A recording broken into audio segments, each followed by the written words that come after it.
Fight me. So hello and welcome back to Fight Me. I'm Aryan Jain, here with my friend and mentor Gaurav Jain. Now my son. And this is episode 3. And today we've got a really tight list of films that we want to talk to you about. The first one being Devil Wears Prada 2.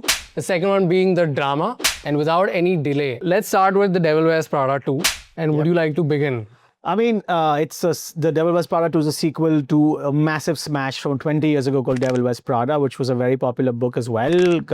Covers aspects of the fashion industry and a character based on Anna Wintour, long-standing editor of Vogue, who's just stepped down, I think. And and it's 20 years later and we're meeting all of these guys again who all became these cultural phenoms at that point. So, there's a lot of interesting trivia that I've learned about this film. And so the real Emily told Anna Wintour that, this girl that used to work for her, she went and she wrote this book and she's made this film franchise. And Anna was like, oh, I don't even remember this person. Yeah. And it's so funny how they mirrored that in both the films. In both the films, yeah. But more so like the second one. Second one, yeah. She's like, who do you? Yeah, exactly. And I mean, it just shows how accurate their research was in doing basing this character on Anna Wintour. I think it's so interesting how from the first film, how she was not on board then with this entire franchise. And there used to be a lot of talk about how, she has rules in her office that if anybody was caught like helping them or watching this film, then they would get fired. Whereas now you come to the second part and she is now... She's in a promo. She's part of the promo with Meryl Streep. With Meryl Streep, with Anne Hathaway. Yeah, I enjoyed the film because I enjoyed the first one. So it was nice to see all the characters again. It's always nice when you see a show or a film and you meet the characters again later on in life, right? And they've obviously moved on, they've grown, but they're still the same. So I enjoyed those aspects. Obviously, it's well made. They've spent money. It's New York City. It looks fantastic. It didn't have all the punches that the first film had. Yes. And I feel like in the memory of the first film, there were a few moments that were there.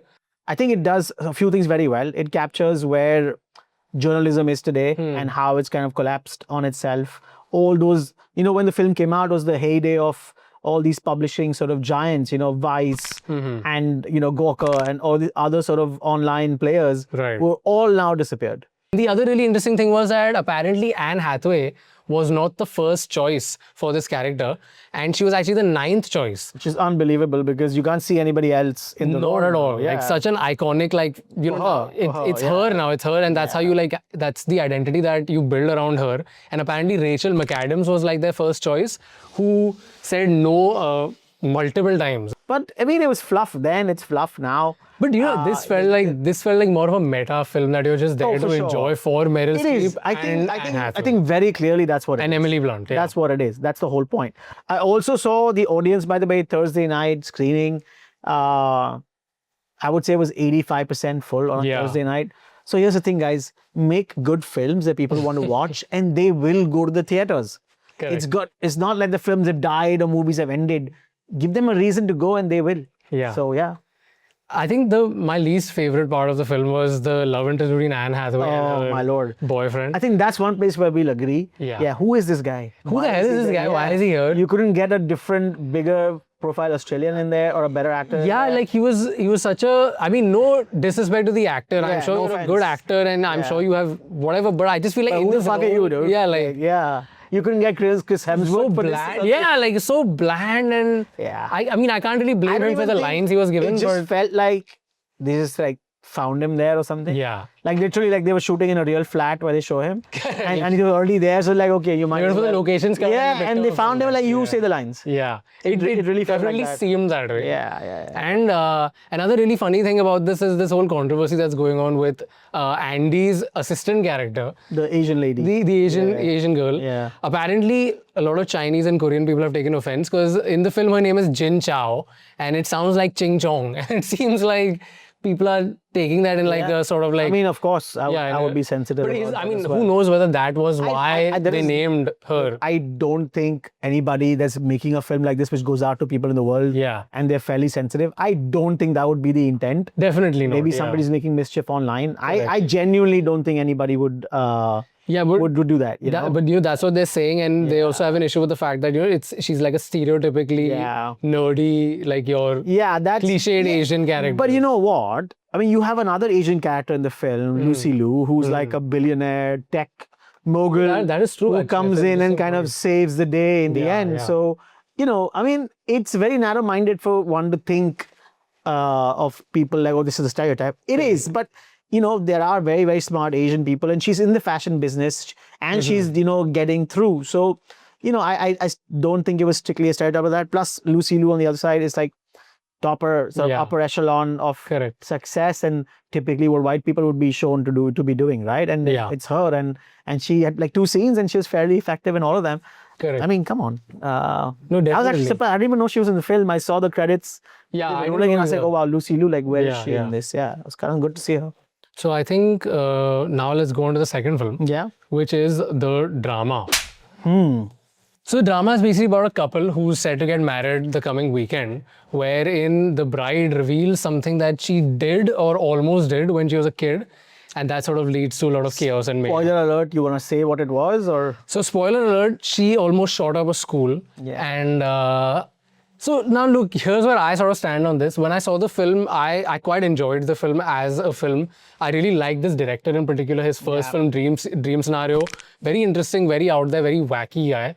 And I like his treatment. It's sort of like, it's light, it's not very like cumbersome, but it's got this like weird, absurdist sort of angle to it all the time.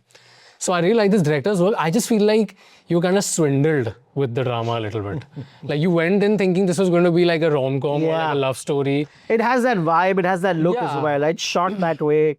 The other question that I had in my mind, it's like, what if instead of Robert Pattinson, you had Timothée Chalamet in this role? Like, where would it kind of go there? You know what I mean? Like, I thought that would have been more comedic. Well, then you know what would have happened, right? He would have kind of lost his marbles like halfway. Exactly. he has a very... Then Timothy would have gone and actually shot up the school in the second half. That's what would have happened. I don't know. I don't think we should be laughing at that comment. I think Timothée Chalamet has this very Woody Allen sort of vibe to him, right? Like in terms of the way he acts and stuff, the mannerisms and things like that. And maybe that would have heightened the comedy. I think this was kind of restrained.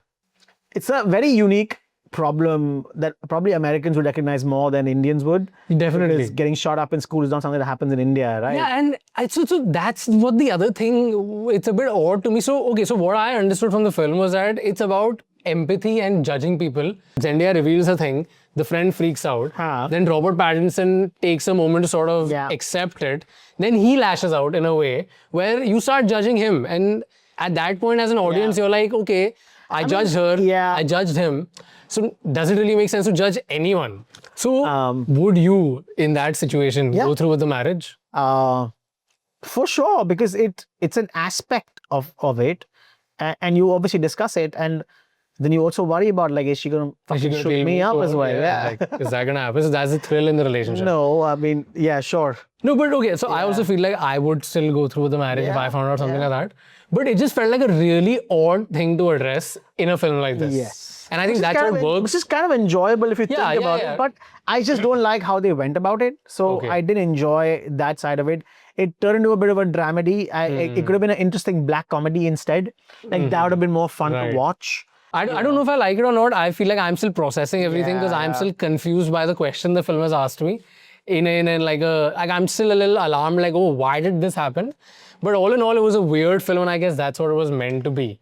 But I guess then that is the episode for today.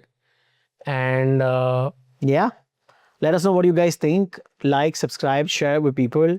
And if you disagree with us, then fight us. Come fight us. Fight us, and we'll see you in the next one. Cheers. Bye-bye.